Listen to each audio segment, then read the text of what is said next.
You want to sit? No, but I'm not on the stand. She can, yeah, she can sit here. Yeah. You can sit over there. I know. How on?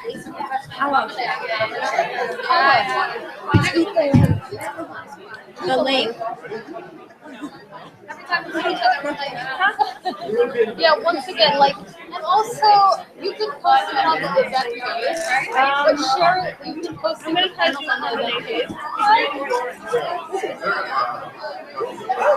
I'm sorry. Oh, this is my favorite. We are. So, I mean, like, I can sing about the course. I was hoping you had heard Yeah, someone here around yeah. here, so I'm not sure to No worries. I'm here. Thank you. You caught a good one, though. I think that has to do with the law and so many things. Yeah. Yeah. So anyway, to start. Yeah. I'll send you an email with like my recap and feelings and all of that. And I'm overwhelmed by how great it is. And the keynote was even better. And we had 100 people watching the live stream for each panel. Yeah. All right. Take care.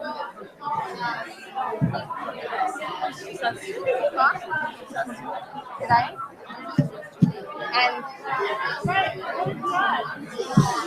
hey, we need to. We're gonna get started. How do you? Okay. Hello. whenever you say salam alaikum, We need a. Oh, okay. Zainab, Assalamu alaikum. wa alaikum assalam.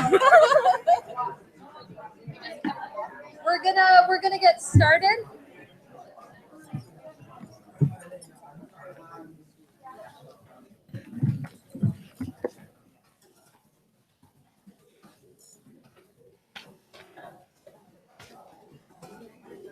Okay, so we're now at the last of the panels. I mean, we're going to be concluding with a closing roundtable, but this is the last panel. It's titled Sovereignties, States, and Governance Within and Beyond the Nation State. And so we have 3 papers on this panel. I'm going to introduce each person. Deika Mohamed is a second-year PhD student in social and behavioral health at the Dalai Lama School of Public Health at the University of Toronto. She studies colonial and international campaigns to control yaos as tropical skin and bone disease as a lens to analyze the transference and continuity of colonial medical knowledge and practices of disease control between the British Colonial Office and the nascent World Health Organization during the late colonial and early post-colonial period in an effort to uncover how and what colonial legacies exist in international health programming. We have Ahmed Ibrahim, who is our last discussant. He received his BA in Political Science and International Relations at the University of Minnesota. He's currently a PhD candidate in Cultural Anthropology at the City University of New York. He's interested in the anthropology of religion, in particular, religion in the modern world. He's currently writing his dissertation on the Islamic courts movement in Mogadishu. And finally, we have Iman Mohamed, who recently graduated from Georgetown School of Service in Qatar with a bachelor's in international history. And also quite exciting for us here at Harvard, she recently accepted her offer from the PhD program in this department, the history department, where she's going to be starting her PhD. She'll be starting her PhD, a joint PhD and JD in legal history at the Harvard Law School and the Department of History at Harvard University. And her research relates to interactions between customary law, Shari'a, and other legal orders in Italian Somaliland and post-colonial Somalia. So with that, we'll get started. Our first speaker, do you guys have any preference, or should we just start with Iman, who's your first? So, okay, Iman. Okay, so my paper here today has nothing to do with law, despite my bio.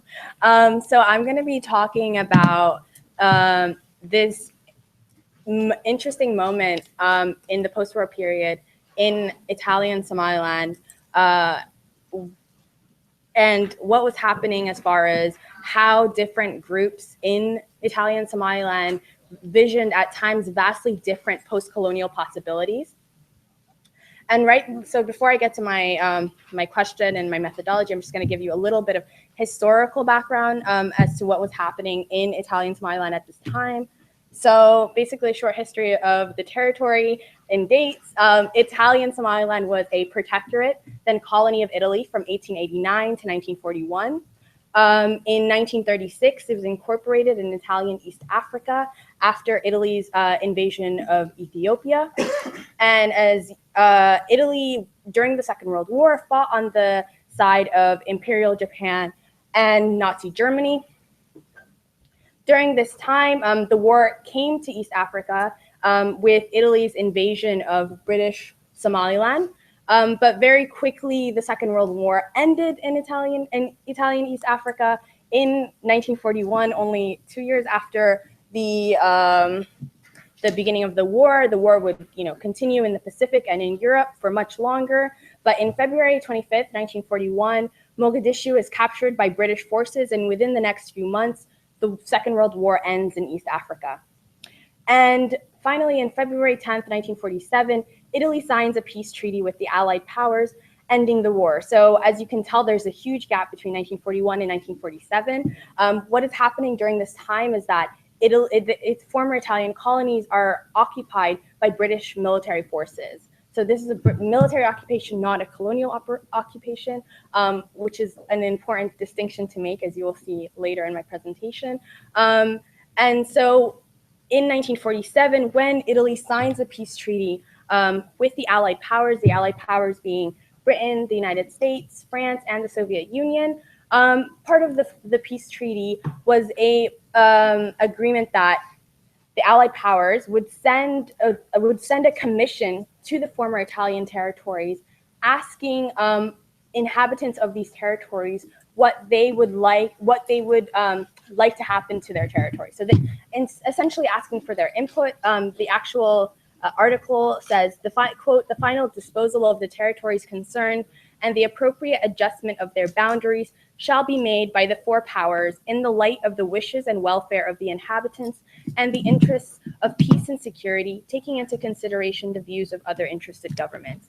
So one of the groups of people who are consulted are the inhabitants of these territories. And ultimately, the decision was that the agreement was that the four powers would have 1 year to decide what would happen to the former Italian colonies. Now, they actually never made a decision within that 1 year, and the decision had to then be moved to the nascent United Nations. But I'm really interested in what happens in what we can see about this four-power commission and the people that they interviewed and what these people, perceived, what possibilities they imagined for a post-colonial Somalia. So basically, why is this so interesting? One, this is happening in a post-war movement of decolonization across the world. After the Second World War, veterans are coming back from the war to their territories. There are a lot of movements across the world. 1948 is a very explosive year. You have all sorts of anti-colonial movements happening, and so this is not just happening in Italian Somaliland, but it's happening everywhere in the colonized world. Secondly, this is a period of unprecedented political freedom in the territory. Now, I can't say there was absolute political freedom, but to contextualize it slightly, Italy was after the rise of the fascists, fascism was not just in Italy. There was fascism applied in the colonies as well, and part of this was that people were not allowed to participate in any political action or political organization that was outside of the fascist party. So this was not just for Somalis, but also Italians. So all Italians in the colony, Italians are one of the groups who were interviewed by the commission. All Italians in the colony had to, adhere to the fascist party, and Somalis were not allowed to organize politically at all. And so for the first time, Somalis were allowed to form political parties. And my paper deals specifically with political parties, although political parties are not the only groups that are interviewed. And lastly, the commission report. So after the four-power commission went to these territories, they produced a report. It was a fact-finding mission. So they summarized, all the meetings that they held with different groups, the statistics, the quantitative information, the statistics about the demographics, about the land, And they produce this very huge report, which they give to the Allied powers to help them make a decision about where the territories would end up. And part of the report is that the oral testimonies of the political parties and of the clan representatives, of the regional representatives, are in this report. And so, of course, there are a lot of methodological limitations about this. And I go into this into my paper, but I can't really get into it right now because just for the sake of time. So if you are interested in the methodology, feel free to check out my paper. So the question. So there are basically three groups that kind of emerge as far as the Somali political parties. One group is the Somali Youth League, which is kind of the group that ends up taking power later on. But they have their suggestion for a post-colonial Somalia, or at least at least for the trusteeship period, is that they ask for a 10-year trusteeship of all of the four power nations, which would prepare Somalia for independence. And then by 1958, or whenever the trusteeship would begin, after 10 years later, Somalis would be ready to take the mantle and enter modernity full force ahead. The second group, which is the group I was interested in, were the La Conferenza Somalia parties. And La Conferenza Somalia parties were 7 parties who came together to form a coalition. And they asked for a return of Italy, which is a very interesting question, in that Italy was the former colonizer of the Somalis. And so they were asking for Italy's return, which seems kind of paradoxical or unusual, or why would you want your colonizer to come back? Which is a question that I'm asking. And they wanted a 30-year trusteeship of of Italy, which is a trusteeship is a very different category than colonialism, which I should distinguish. But so they asked for a 30-year trusteeship of Italy with certain conditions. They have a 25-point program, and each political party within the coalition have different interests and different ideas. And so that's what their political position was. And then lastly, you have the Hizbiya Diga or Hizbiya Dastur, forget that. And Mustaqbil, yes, Dastur and Mustaqbil. And they have, I believe, a 10-year trusteeship, but I do not focus on their subject as much. But so I'm going to talk about the La Conferenza Somalia party. So quickly, just to go and talk about historiography a little bit. So there's this chapter in a book on Italian colonialism about Libyans who were considered the Mutallinin, those who went Italian. And so Ali Abdul-Latif Ahmed says in this and discusses this very salient problem, which I think is kind of applicable to Somali studies, in that he says Somali nationalism, in that he says Libyan nationalism drew its stock of heroes, martyrs, and legends from the anti-colonial resistance. Post-colonial Libyan studies tend to reduce the motives of the Mutallinin, the ones who, quote, went Italian, end quote, to a lack of moral character. Such reductionist views ignore the social background and the complexities of motives of these Libyans who lived through Italian occupation. So what I want to suggest here is that the Somalis who wanted a return of Italy were not necessarily kind of morally bankrupt, but that they had real material and political reasons for asking for this, and that they were not as naive as they were portrayed to be, especially by the SYL. So going to the reasons that they have, so the first one I'm going to discuss very briefly right now, which is this myth called Italiana brava gente, which roughly translates to Italians are the salt of the earth. So essentially it's a civilizational discourse. So it's this idea that Italian colonialism was unique, it was gentle, it was kind, because Italy's the bedrock of European civilization, and they are, and so there is something so special about. Oh my God, I have 5 minutes. Okay. So you can read my paper for Italiana Brava Gente, but I'm gonna kind of quickly go to the material. So there are material reasons, there are attachments to the colonial state, and there's land. So I'm only going to talk about 2 political parties in this presentation. I talk about 2 others in my paper. And the first one, the first group are the war veterans. So the war veterans have a very special role in that now they're living under British military occupation, a military they had only fought a few years earlier. And they had felt abandoned by Italy, right? So in their opening statement, they say, quote, "We are all Italian military veterans. Now it seems that Italy has left us to despair owing to losses, owing to death. That is why we wanted to talk to the commission. We have been waiting long years after war before the commission came to this place. At the time, we were soldiers, and therefore we were supplied with everything we needed. Then Italy left us, so we have been waiting 7 years for this commission. We were like sons of a father. We have been working for 20 or 30 years. We had only one profession, that of soldiers, and we have lost completely everything." And you can imagine now the position of an Italian soldier, or a Somali who was in the Italian army, and not just Somali, there's also an Eritrean, and there are others from the Italian territories, and now they're being ruled by their, former enemy. And so they're not only especially persecuted, some of them who came before the commission, who were supposed to come before the commission, had actually been imprisoned. And then they were persecuted under the British. So they asked the commission, could you please leave somebody behind to, make sure that the British do not continue to persecute us. And they're not the only ones. Every Conferenza party had somebody that was supposed to be a representative who was actually in prison. And so all people who were in favor of Italy, if you were seen waving an Italian flag, you could be fined. If you were seen showing any outward support for Italy, you were going to be persecuted. And this was especially because the SYL had a special attachment to the British military administration, in that they served the roles of the administration as clerks, as servants, and all sorts of positions of relative power. And so, they were part of the Askeri. So they could, enforce,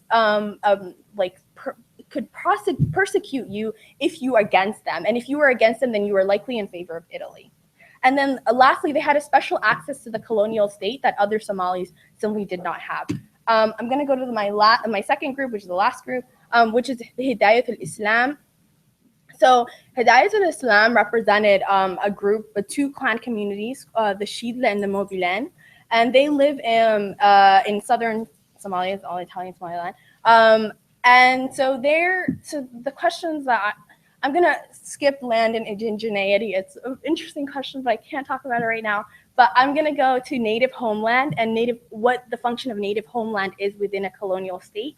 So there is a certain emphasis within the Conferenza parties on the clan as the sole social space where political life can be organized. And this is a hallmark of indirect colonial rule, which according to Mahmoud Mamdani acted, quote, not just to acknowledge difference, but also to shape it. So clan chieftaincies attached to the colonial state would necessarily be threatened by the ideology of pan-Somalism. So this idea of a pan-Somali nation whereby we are all Somalis, we can all live in a nation state where we can live in, people from all the way from Galkaya or elsewhere can move to Mogadishu because they have a right to move to Mogadishu because they are part of the same nation state. So this question of indigeneity, of belonging to a native homeland, is no longer, relevant. And so that destabilizes the native homeland, the colonial native homeland that exists in indirect colonialism. And of course, this, which is also comes to another question of land and the value of land and who has a right to land and who does not have a right to land.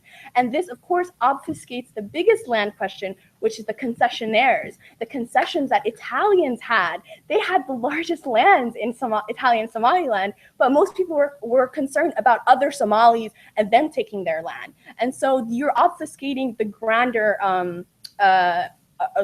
systems of oppression that exist by focusing on migration by other Somalis. So lastly, I'm just gonna read my conclusion, which is, in some respect, many of the tensions examined in this paper that existed in the mid-20th century continue to plague Somali societies today. Problems surrounding land and the nature of indigeneity have only been exacerbated by conflict and political instability. Further, the Somali nationalist project failed, and many of the concerns of La Conferenza Party in regard to the status of certain groups within the nation state that is founded on politicized clan difference still exist.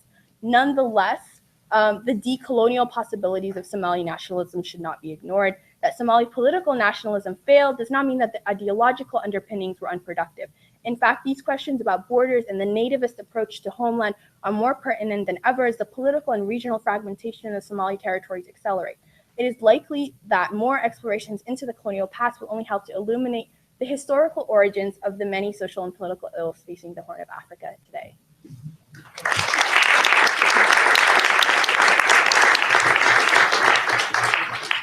Great. So next we have Deika Mohamed. Yeah, that's it.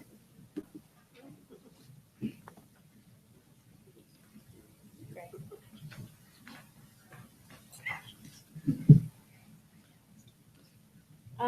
Thanks, everyone. So my paper is entitled Imperial Health and Humanitarian Aid, the British Red Cross, Save the Children Fund. Oh, should I actually have the mic? The Save the Children Fund and Public Health in British Somaliland between 1950 and 1960. So colonial period, but we're moving up north. So I was thinking about how to position the paper for this conference. This was a small piece of my master's research paper from a few years ago that I'm still trying to expand. And I thought about a question that Safia posed at a different workshop last year at York University about how the Somali territories can be used as a unique case study to talk about wider transnational and global politics and history. And I feel as if the case of the Red Cross and the Save the Children Fund and the work they did in British Somaliland can help illuminate some larger discussions on global and transnational historiography. So essentially my research looks at the expansion of British development programs in relation to the evolution of international humanitarian activities in the late colonial period. So specifically, I look at health and medical activities of two voluntary aid societies, the British Red Cross Society and Save the Children Fund. In 1930, the British Red Cross and the Save the Children Fund were among the first secular voluntary aid organizations to expand their mandates outside of Europe and into the British colonies. They expanded their programs in Somaliland, British Somaliland in particular in the 1950s. And my paper explores how colonial medical administration in British Somaliland worked with these organizations to improve sanitation, hygiene, disease control, etc. And here, Somaliland provides an interesting and unique case study. It was one of the few territories where both organizations were operating, and it helps illustrate this new sort of collaborative network in colonial health at the local level. More specifically, I'll be looking at this in relation to late colonial development policies, as well as wider debates about international development as a discourse in the post-war period. So the aim is twofold. The first is to sort of recontextualize the origins of overseas secular humanitarian medicine. So the history of medical humanitarianism in Africa, a subject that is not lost on Somali territories, is often conceptualized between medical missionaries in the colonial period and then interventionist NGOs in the post-war and post-colonial period. And what's missing is how secular voluntary aid societies were deeply embedded in imperial histories. They have existed long before the post-war period, and they were heavily involved in the empire. In what some scholars are calling a sort of age of neo-humanitarianism. So here I'm sort of drawing on historian Frederick Cooper and Randall Packer, where they talk about pushing development historiography back. Quote, the form of development idea that captured the imagination of many people across the world from the 1940s onward had quite specific origins in the crisis of colonial empires. So the same is true, I find, with relation to the origins of secular neo-humanitarian NGOs. So while some historians have begun to look at the colonial origins of international secular voluntary aid societies and their relationship with empire, the activities of these organizations actually in the colonies remains underexplored. Second, I hope to sort of broaden the literature on colonial medicine in Africa as a whole, and sort of consider the role of these organizations as auxiliaries of public health programs in the colonies. So just to briefly look at public health in in British Somaliland. This is an area that's only been studied by another historian named Mohamed, who elusive historian. So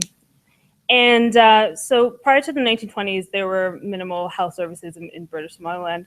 The first major hospital wasn't built until 1925. And there were no missionaries after 1909. They were expelled during the resistance campaign. And they weren't brought back until much later into the colonial period. And so as the Imperial period went on, there were a series of new development programs that were instituted.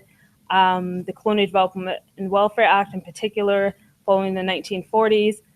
Prior to that, development projects were largely funded through private capital, exports, loans, grants, etc.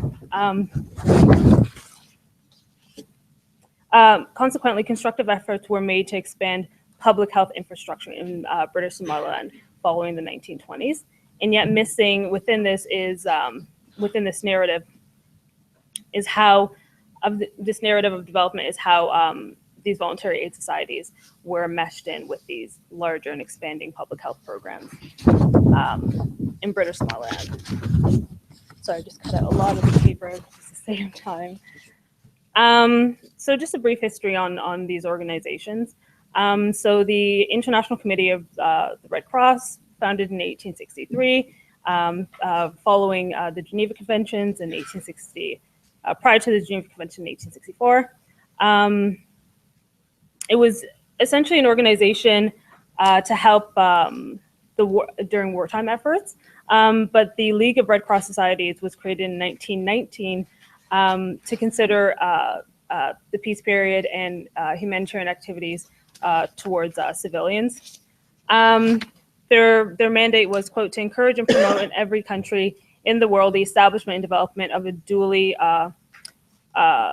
authorized voluntary national Red Cross organization, having as its purpose the improvement of health, the prevention of disease, the mitigation of suffering throughout the world. So with the exception of the British Dominions in the West Indies and in India, there were no other Red Cross stations in the colonies prior to 1930. So in 1930, May 19, 1930, the British Red Cross assembled the British Empire Red Cross Conference.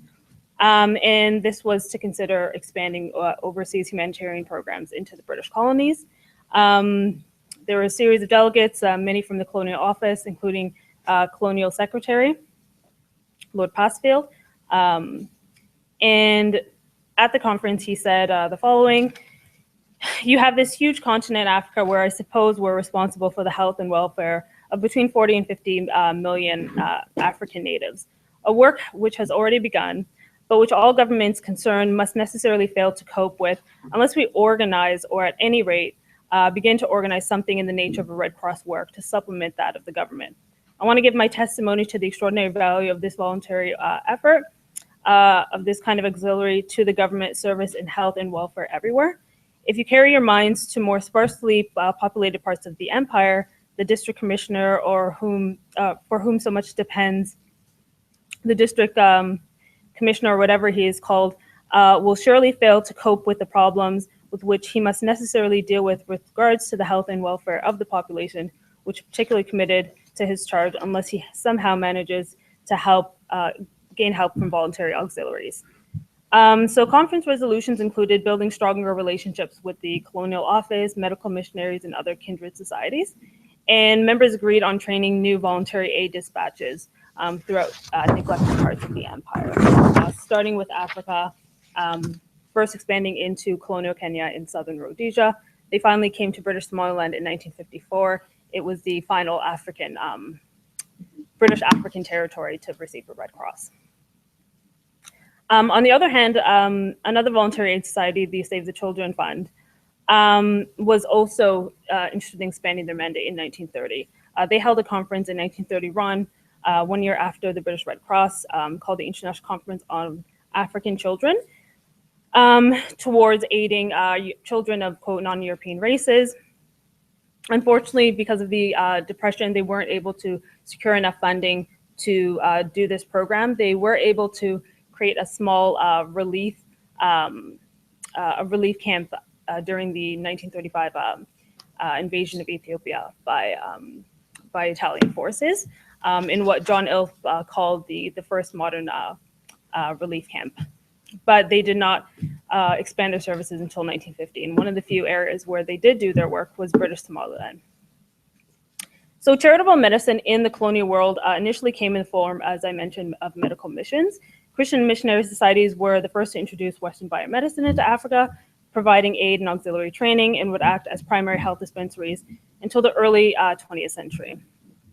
While early charitable medicine came to British Somaliland through Christian missionaries, a 21-year anti-colonial resistance campaign in British Somaliland withdrew all missionaries from the protectorate. Any attempts to reinstate them, even under the guise of secular doctors, was continuously opposed by the governor. The incorporation of British medical voluntary aid societies represented a new chapter in the protectorate's medical history. So the first encounter was by the Save the Children Fund in 1950, when the governor brought a doctor, Leslie Houston, to review the issue of what he called local destitute children in Hargeisa, and possibly expanding initiatives there. So Houston's recommendation for a Save the Children Fund foster care home would also constitute one of the SCF's first overseas projects. The intention was to provide shelter, food, education, employment, and health services to admitted children. Members of the fund met with the governor, where they agreed on a program grounded on Houston's recommendations and funded partially by the Colonial Development and Welfare Act, but largely it was funded by outside donors, merchants from the territory, merchants from Kuwait and other Arabian regions. And throughout the decade, the fund admitted several hundred children, homeless boys, into the home. They conducted vaccination programs for mumps, smallpox, incorporated annual medical examinations, and provided treatment for tropical ulcers, relapse fever, malaria, tuberculosis, etc. Newly admitted children were routinely sent to the Director of Medical Services, and the program eventually ceded control to a local Somali administrator. Prior to independence, at this point, there was about 366 local members. Is that it? Yeah, so that's one image that I could find of the Duchess and the Duke of Gloucester visiting the home. There's also a video of that visit, that official visit, on YouTube. So on March 2nd, 1954, a meeting was held at Queen Elizabeth Hall in Hargeisa to discuss the formation of a Somaliland British Red Cross branch. Voluntary membership was open to all members of the community, and in the first couple of years, there wasn't much activity. There was a member who took to the Radio Somali in order to sort of garner more attention of what the Red Cross was doing. They wanted to create first aid in a first aid course as well as a nursing course. He says, quote, "We are hoping that this year there will be more of you who would like to learn first aid and how to be useful to your neighbors and friends.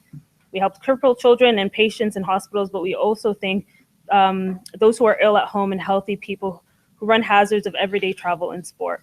Thus you see what a lot of good one can do to for their neighbor by becoming a member of this wonderful organization. A society like this needs a lot of funds. In this country, it is very important that we have a lot of trained first aiders, especially amongst interior people. These people are out in the bush, and when an accident happens, they do not know what to do. Be ambitious and do not let your neighboring territories boast of trained nurses whilst you still don't know the meaning of the word. Women of Hargeisa, think about the home nursing and contact the nursing superintendent at the local hospital as soon as possible. Let us all be active members of the British Red Cross Society for the good of our countrymen, in having the honor of the name Somaliland Protectorate equal to that of other countries in the empire." The institution of home nursing and first aid was officially instituted free of charge. So the Red Cross Society frequently donated medical equipment to local hospitals, including ambulances, paraphernalia, and even scrapbooks, some of which were shared with this Save the Children Fund. And members were stationed both in and outside major towns, often making trips into the interior to provide rudimentary health training and track developments. And the Cross eventually ceded their control over to a local society, the Somali Red Crescent Society, following independence.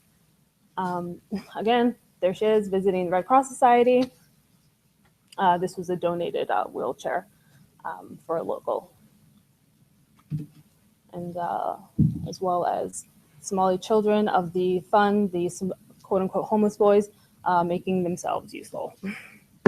By studying the involvement of the British Red Cross and Save the Children Fund in the late colonial period in British Somaliland, I hope to reconsider the origins of overseas secular humanitarian medicine as a product of empire rather than one of post-war internationalism and development politics.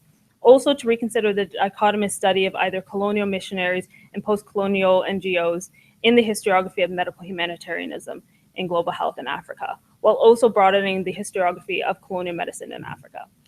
In this, British Somaliland has offered us as an excellent case study to reassess these questions about origins, periodization, and the changing historical discourse on global humanitarian aid. Thank you.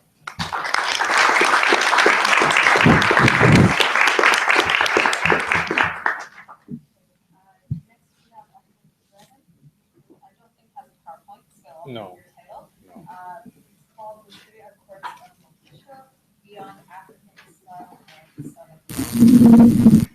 All right. So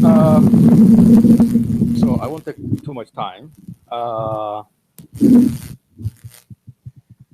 My presentation is on the Sharia courts of Mogadishu, who later on unified under the Islamic Courts Union, the umbrella of the Islamic Courts Union.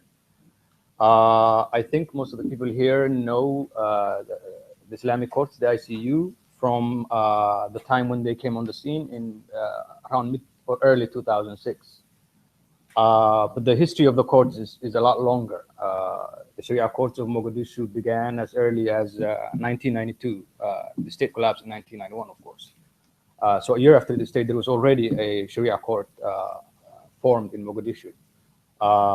That court lasted for about a few years, and then it collapsed under the threat of warlords, as most of the courts were often dealing with the warlords and confronting warlords.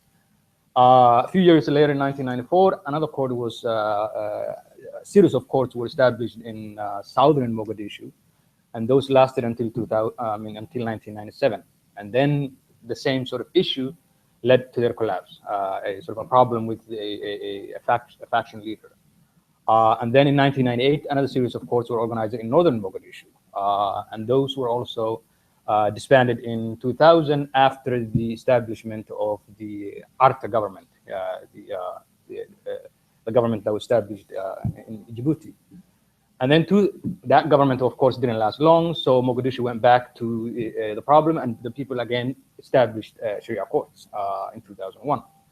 And so because of this series of experiments, the Sharia courts eventually became strong enough, sort of learning from their mistakes and communicating with each other and so forth, to eventually unify around 2003, 2004, and by 2006, defeating the warlords of Mogadishu and taking over the city. And that's when most people know the history of the ICU, is when they took over the city, but the history is a lot longer. So they took over the city, and then they spread to the rest of the country. And within a few months, the ICU becomes I think arguably the strongest military and political power in southern Somalia, and completely changed the dynamics of the Somali conflict to this day. Of course, what happened was as soon as the ICU emerged, you had more regional involvement in Somali politics. Both Ethiopia and Kenya were more involved in the Somali scene because of their fear that the ICU would potentially pose a problem in the long run. Of course, the international community, the war on terror, also that sort of increased the intervention in Somalia. So the ICU had this dramatic impact on the Somali political and conflict. But unfortunately, we don't have a lot of studies, a lot of in-depth studies that account the genesis of the courts and their transformation. Most of the studies that talk, or in fact, there are no studies. There are a few articles here and there that refer to the ICU, right? And those are often done by people who haven't done a lot of research in the history of the ICU. People who sometimes haven't been to Somalia, people who do not necessarily know about, say, Islamic movements in general, people who have very superficial knowledge of recent Somali history generally comment on the ICU. And so we don't have a lot of information, despite what I take to be the significance of the ICU in terms of understanding recent Somali history and the potential for sort of political organization and imaginations of political futures within the Somali scene. Because I think that the ICU really represented something of a homegrown, a political imagination that sort of captured a lot of the Somali people. Part of the reason, of course, for this lack of serious study of the ICU is the fact it's a practical matter, right? So you can't go to Somalia and do a study, especially a study that deals with Islamic movements just because of the environment. But there's also another shortcoming that's led to the superficial accounts of the ICU that we have, and that's what I want to talk about. There are, I think, two ways that most academics and also in popular discourse, Islamic movements in general are approached, and that those two approaches it's necessary to overcome these two approaches and to understand them at least and their shortcomings in order to be able to do a more in-depth, historically and socially grounded account of the Islamic course, one that takes the movement seriously, right? The first shortcoming that is generally that one needs to overcome, I think, is the distinction or the understanding of Islam in Africa, and the distinction of it into, say, traditional African Islam and reform or, say, political Islam, right? So generally you have the understanding that traditional African Islam is a fusion of, say, African culture and Islam. It's generally seen as associated with, say, Sufi orders, right? So one thinks of Sufi orders, one right away thinks of say, traditional Islam, because the various practices that are associated with Sufi traditions, such as the various ritual practices, visitation of tombs, veneration of saints, all of these things are seen as being expressions of, say, African culture. And so these movements or Islamic brotherhoods are viewed as being the real expression of what Islam is in Africa, right? They're also viewed positively because they're seen as being tolerant, right? Because they're seen as a fusion, say, of African culture and Islam. So they are tolerant. That's the idea. And they're also seen to be apolitical, that they are not a threat to or a challenge to the political order of the nation state, because they do not care for politics. Therefore, they're seen as not posing a threat to Western interests, right? So that's one version of, say, Islam in Africa, or a traditional African Islam. And then on the other hand, you have what you can call, say, reform Islam or political Islam, which often seen as being foreign to Africa. Another name for that is a Salafi or Wahhabi or fundamentalist. All of these are sort of this version of Islam that's seen to be outside of Africa, that's also viewed as being very political, and therefore a challenge to the political, to the state, to the political order of the nation state, and therefore, of course, a threat to Western interests, right? So generally, people make these two distinctions about Islam in Africa. So you have traditional African Islam, the Sufi brotherhoods, whatnot, and then you have political reform Islam. And so you see a lot of comments, a lot of commentators talking about the ICU. That's the framework they use, right? So often they pose questions such as, were the ICU moderates? Were they radicals? Were they Wahhabi? Were they Sufi? Were they Salafis?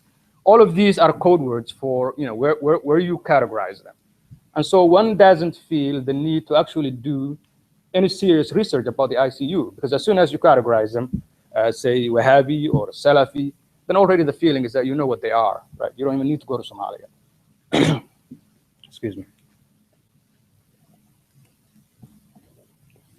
So that's one approach that I think needs to be questioned in order for us to be able to do serious research about the ICU. The other approach is one that is more complicated and one that I'm still working through.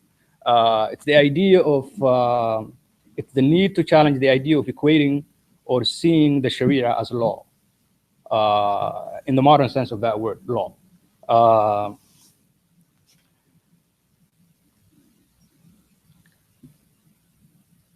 The conceptualization of the Sharia as law allows for the ICU to be seen as an imposition from without and not something that emerges and is an expression of historically sedimented practices and ways of reasoning within Somali society.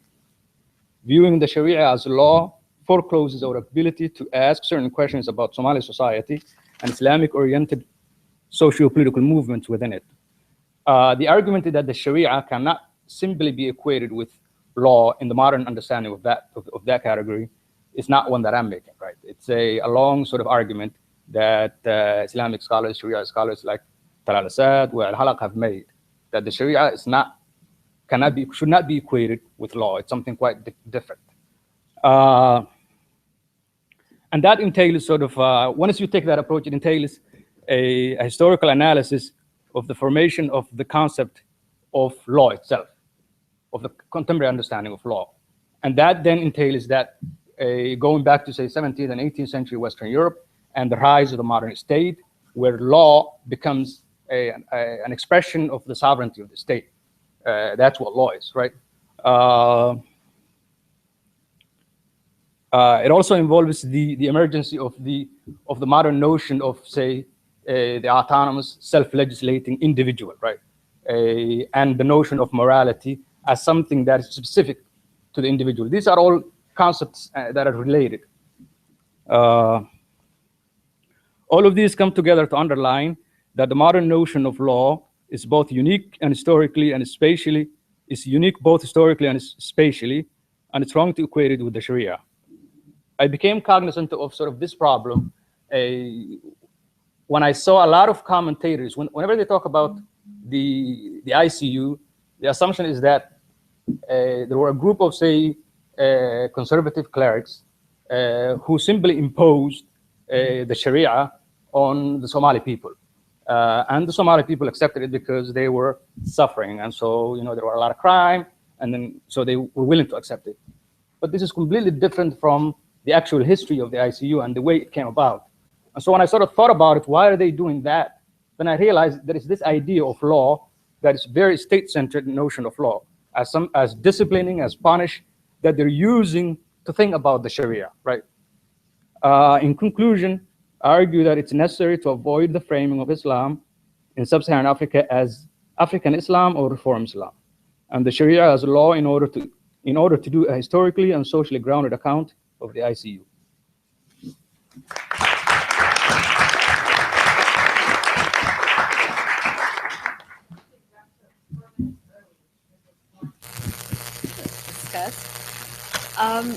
So some brief comments, or rather just ideas that I want to put out there, and then we can open up for questions and other comments from those of you who have read the papers and have been listening. So thank you all for 3 incredibly fascinating papers. I enjoyed reading them, all deeply historical and theoretically rigorous. So what I think all of these papers also do very well, and I think share in common, is trying to grapple with what each body of literature, what each of you identify as inadequacies or large gaps in historiographical and theoretical literature. So for Ahmed Ibrahim, that's finding that current debates, frameworks, and conceptual categories for analyzing the Islamic courts and Islamic movement in Somalia doesn't capture the specificities and local dynamics leading to their emergence. And so he theorizes then from his ethnographic research and the ethnographic material and what the kind of the grounded experience and histories there are telling him. And then uses that then in turn to critique a larger body of literature and its shortcomings. So my question or my thought then is, were the Sharia courts of Mogadishu that particular? I'm curious to know more than just that grounded in local trajectory is situated within the global processes that you talk about. This is, of course, an Islamic movement as it takes shape in Mogadishu. But I'm also curious, just as someone who's interested in, I guess, the historical side of things, comparative cases and comparative movements. So not only thinking, as to quote your paper, beyond African Islam and Islamic law, but also within and across African Islam and Islamic law. In Deika Mohamed's paper, she too intervenes in a historiographical gap, looking over and looking at an overlooked period where charitable medicine transitioned from the realm of the religious, so looking at initially how it was really missionaries that did a lot of this type of work, to the more secularized forms of humanitarian aid in the form of organizations like Save the Children Fund. So for her paper, what I'm intrigued by is the question of empire, which she talks quite a bit about, but then of course focusing on Somaliland within that. But I'm interested here in the linkage between aid organizations and the colonial state, or even public health and medicine in general, and how can this be theorized further? So I'm really interested in kind of the opposite of what Ahmed's doing. I'm interested to see how you theorize the material that you're coming across in the archives. In order to perhaps make an argument about empire itself, the interest in managing Somali health, the interest in managing the Somali body, the Somali ecology, and what does the colonial interest, what does that bring us in this focus on colonial aid? What does that tell us about perhaps biopolitics as a mode of colonial governance and power? Finally, so Iman Mohamed's paper is challenging really a flattened narrative in this dichotomy of the resistor and the collaborator in both the historiographical tradition, but also in popular discourse in Somali nationalism, by focusing on these alternative political subjectivities and the materialities that underpin the claims that they were making and some Somalis were making in favor of Italian trusteeship. And she focuses on a moment. So just, you know, to think about this paper within a moment, and I can't ask you to write a different paper, but I'm interested in kind of the threads that appear and that you could take further, and perhaps, you know, this could be your dissertation, you know, itself, and unraveling some of these other processes that you start to identify. But I'm interested in kind of these threads that you can track a little bit further. So I should also say, full disclosure, I too study Somali nationalism from a historical perspective. So just to put that there. But one thing that's always fascinated me is kind of the afterlives of these movements and organizations, and tracking some of these agents, these individuals who did not disappear after 1948. You know, where did they go? Did they form other parties? What happened to some of those parties? Where did those organizations go? Where did the grievances and the claims that they were making go afterwards? And what were then the implications of political independence for those who resisted this idea of the Somali nation? You know, of course, SYL took power and had a particular vision and idea of what post-colonial Somali statehood and citizenship could look like. But what happened to the people who, for example, did see themselves as the indigenous people of Mogadishu and that region? What about the people who saw themselves as minorities? So all of those questions then appear and reemerge. And from what I understand, I think that's what your PhD is going to be about. So we look forward to that. So those are some ideas I'm putting out there. I'd like to then open it up for all of you to ask questions, give comments, give your feedback. We have about 10 minutes to discuss. Yes, so starting with the students. So go ahead. Robin. So I have just a comment I put something to share with Ahmed on his presentation on the ICU. Aisha Ahmed did an extensive research on the ICU. She actually interviewed some of the founders of ICU and Islamic Court in Mogadishu. She was a visiting scholar at Harvard in 2015. So I don't know if her book is college because she just finished her dissertation and she teaches at UT. Look into her, because I think that is the first historical analysis. But she compared ICU, Islamic Court in Somaliland and Mogadishu, with the Taliban.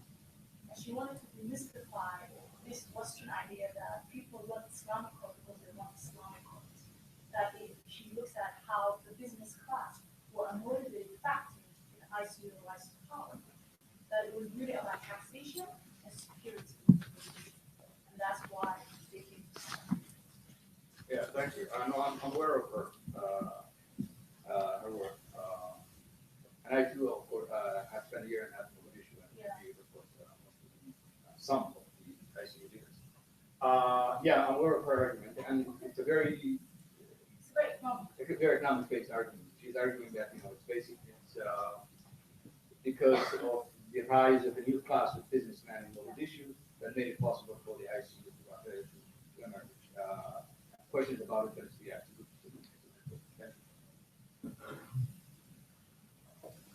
Yeah. I'm not saying no. Could you briefly talk about the demise of the court? Did you talk about the rise? Did you talk about virtue, theorize, what that's your abstract? Yeah, I mean, I don't deal a lot with the demise of the courts. I'm more interested in the emergence of the courts because as soon as we begin to deal with the demise of the courts, the whole question of outside involvement comes into question. It becomes a sort of a different part, right? Ethiopian involvement, the war on terror. So I tried to limit my project into the early history of the ICU before it became an international model, before even say the Shabab as a group were there, to understand more of the social background. So I didn't spend a lot of time on its demise. It's a very complex, very complicated. We have Sihan back here. This is for Ahmed as well. I was really looking forward to your presentation because I couldn't get anything out of you yesterday. But I'm wondering, what did you find in the ICU's attempt to really create the ideal, political subject within their spaces? Because what you find even comparatively when political Islam takes root in a lot of countries, it's quickly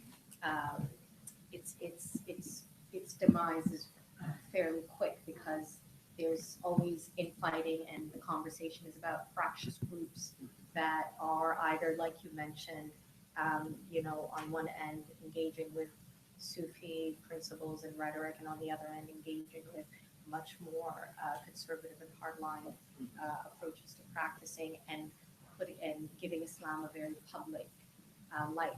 So just in terms of what was its role in creating that political subject? How did it regulate social values and norms? And just speak about that. Yeah, very good question.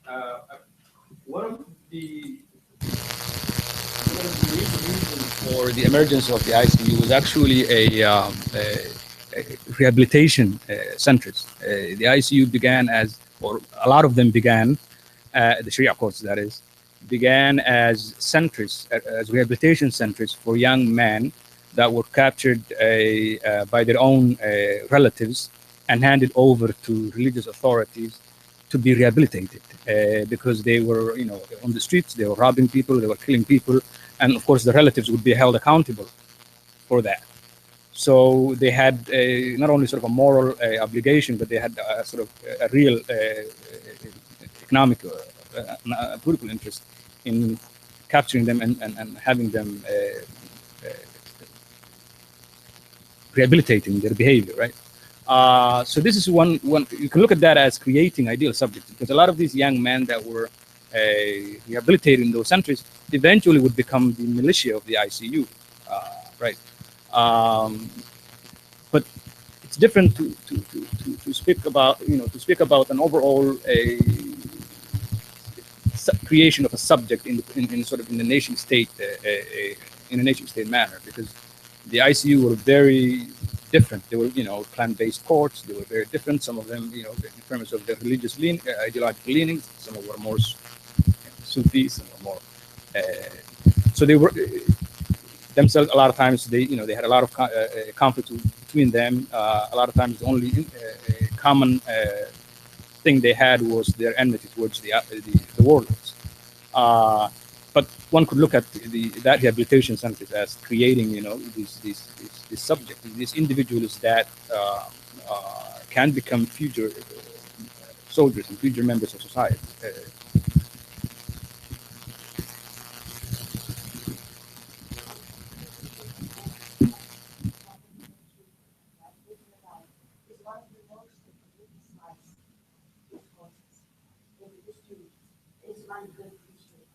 And also, in a set of narratives that we invented before, we contribute to how the civilians explain. And, for example, I think the work of Mohamed I don't think that if you're aware of him, I don't think you could get this topic without any contrast and engaging people. Which is really the central work of his career. That's the vision in Arabic, but then he's not that article. And so I also think if it is something in science, then the question you have to ask yourself, you like to take it, but whether that needs to be confined to the analysis dimension. Even if you don't want, I think you're doing a very beautiful job of working with the primary resource and positioning yourself. If you don't line up with either narrative, and that's very good, but I think if you take many of you that take the topic from smart historiography is very existent. So new paradigms absolutely disappear. Not one, but many, right? Or several involved. But I think when it comes to the topic that is so central to what historians have argued about and what Israel and people practice argued about, the way that we presented before independence, the way that we presented since independence. But there's also politicization. I really hope that you continue with that. We'll engage that. Yeah? I don't think you can sidestep it when you write about this. I think you can sidestep a lot as you were doing your generation. But in some things, at least acknowledging that it's contested and that it has really shaped and it built in what I call in the Islamic narratives that are still alive before the war. One more. Yeah, so I was just going to say that I'm very aware of his work. So this is actually a chapter of a thesis that I wrote on the commission report, including a chapter on the SYL and a chapter on the Italian political parties. And then I have like an extensive literature review where I discuss all these like debates and the politicization of them all. In the presentation, it seems like I just came out of a vacuum, but I promise, yeah, I'm very aware of its politicization. Okay, sure. Let's do one, and then we'll do the two of you to end things together. Go ahead. My question is for Ahmed. I just wanted to know, you briefly spoke about categorizing Islam United States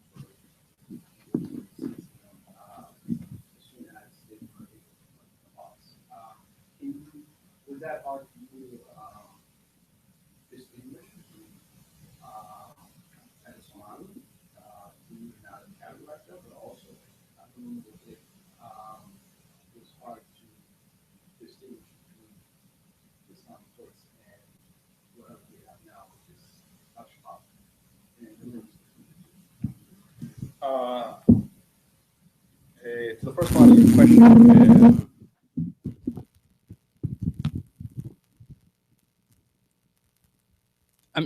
once I ended up in Mogadishu and started interviewing the members of the ICU and started questioning, whether they were, say, Wahhabi or whether Sufi. How did this categories influence the relationship and how they came together, and did they ever think about? Did they have conflicts between themselves on those bases? I didn't get any of them actually affirming any of that. And that's when I began to question the usefulness of the categories. Because a lot of them would say, those categories in the early 90s, like 1993, we used to have a lot of conflicts based on those categories. But they say as the conflict continued and the criminality and crime became so outrageous, we completely forgot about those categories. And so they would say when we were creating the courts, we never thought about those categories, and that's why it was so easy for them to come together as a unit, because those categories really weren't that significant to them. In terms of whether the ICU or what the difference is between the ICU and the shop, I think there is a big difference. The ICU was much more. A lot of the Sharia courts were established by traditional elders, along with local sheikhs. The Shabab is mostly led by young men. The courts were much more connected to the society, to the community than our Shabab. And of course, what they were trying to achieve is very different. The Sharia courts were interested in resolving local problems, and not to say that in the long run, the vision wouldn't change, but that's what their concern was initially, and that's all I'm looking at.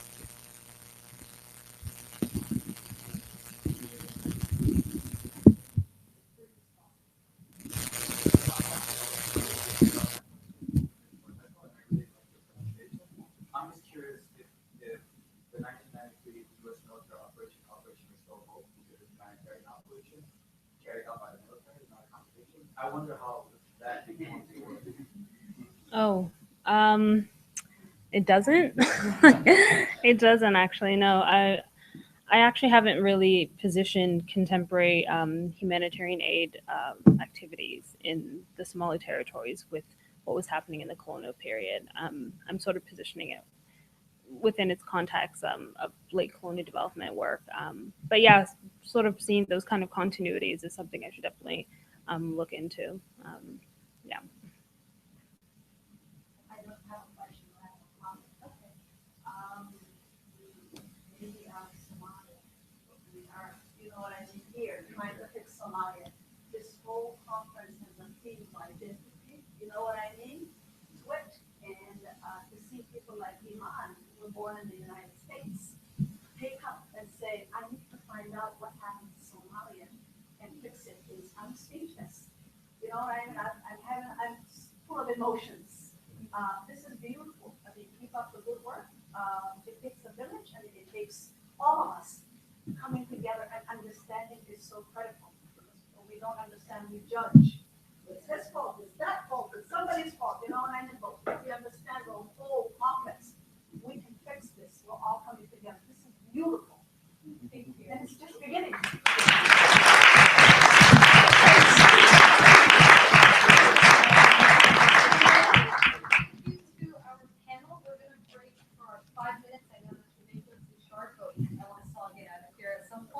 And then reconvene at 5 so we can have a closing